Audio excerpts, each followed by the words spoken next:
Thomas the tank engine was ill. Workmen had tried to make him better, but it was no use.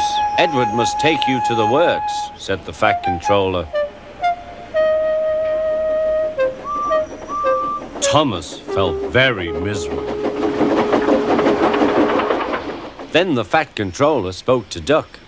I want you to help Percy and Toby while Thomas is away. Duck was delighted. He already knew Percy and soon made friends with Toby and Bertie.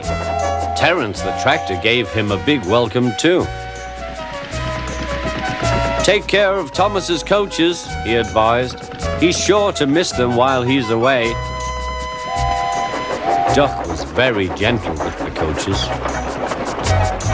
Annie and Clarabel were impressed. Such nice manners, they told each other. It really is a pleasure to go out with him.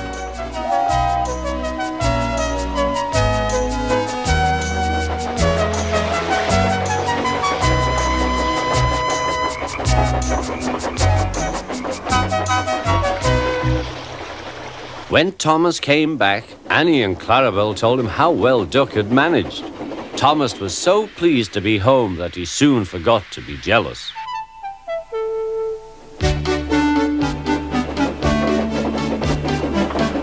The works had left Thomas's handbrake very stiff.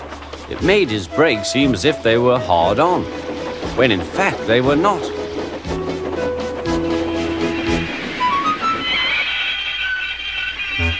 As a result, he and his coaches often overran the platform.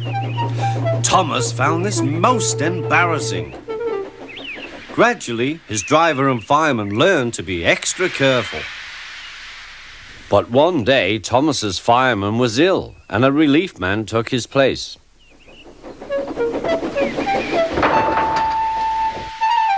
The fireman had fastened the coupling and joined the driver and station master on the platform to wait for Henry's passengers. The fireman had forgotten all about Thomas's handbrake. Thomas simmered happily. Not long now, he thought, as he saw Henry slowly approaching. But Thomas's brakes were not hard on, and suddenly he felt his wheels begin to move. He tried to stop, but he couldn't without his driver and fireman. He tried to whistle a warning, but he couldn't do that either. The guard, driver, fireman, and passengers were all stranded on the platform. Stop! Stop! Shrieked Annie and Clarabel. But Thomas, with plenty of steam, kept on going. The alarm went out down the line. Stop the runaway! There, ready for action, was Harold the helicopter. The inspector had made a plan, and together they took off into the sky.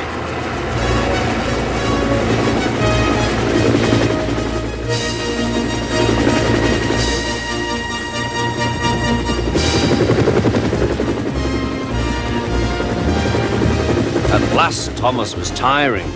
I need to stop, he panted wearily. As they neared the next station, Thomas saw Harold land.